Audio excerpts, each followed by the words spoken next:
Hello friends, இன்னைக்கு நம்ம செய்ய போகிறது மாங்காய் சாதம். வாங்க எப்படி செய்யறதுன்னு பார்க்கலாம். Welcome back to our channel without boring சமையல். ஒரு பேன் அடுப்பில் வச்சு அதில் 3 ஸ்பூன் ஆயில் சேர்த்துருக்கேன். அதில் 1 ஸ்பூன் கடுகு உளுந்தம் பருப்பு, 2 ஸ்பூன் கடலை பருப்பு, ஒரு 10 முந்திரி பருப்பு, 4 ஸ்பூன் நிலக்கடலை சேர்த்து நல்லா வறுத்து விட்டுக்கலாம். சாதத்தோட இந்த பருப்பு வகைகள்லாம் சேர்க்குறப்போ சாப்பிட்றதுக்கு ரொம்ப டேஸ்டாக இருக்கும்.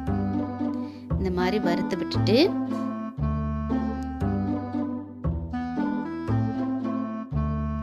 இதோட கொஞ்சமாக கருவேப்பிலை சேர்த்துக்கலாம்.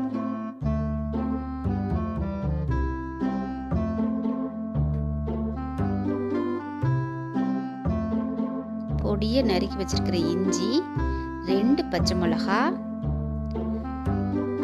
பொடியை நறுக்கி வச்சிருக்கிற வெங்காயம் சேர்த்து நல்லா வதக்கிக்கலாம்.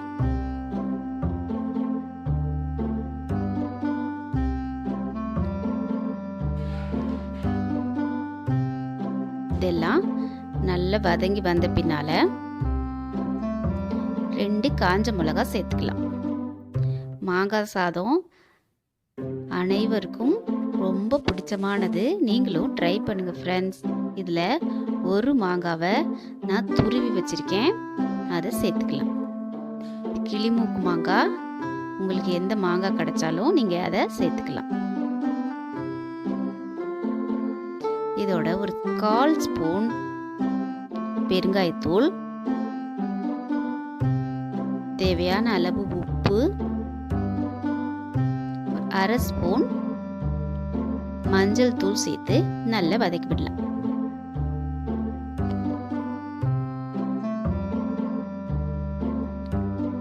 இதோட 1 கப் சாதம் எடுத்து வச்சிருக்கேன், அதை சேர்த்து இந்த மாங்காயோட இந்த மசாலா கூடவும் இந்த சாதம் நல்லா கலக்கிற அளவுக்கு நல்லா கலந்து விடலாம்.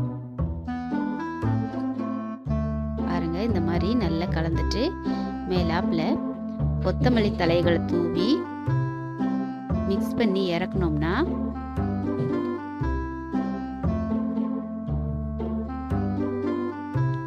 சுவையா சாப்பிடுறதுக்கு சூப்பரான மாங்காய் சாதம் ரெடி.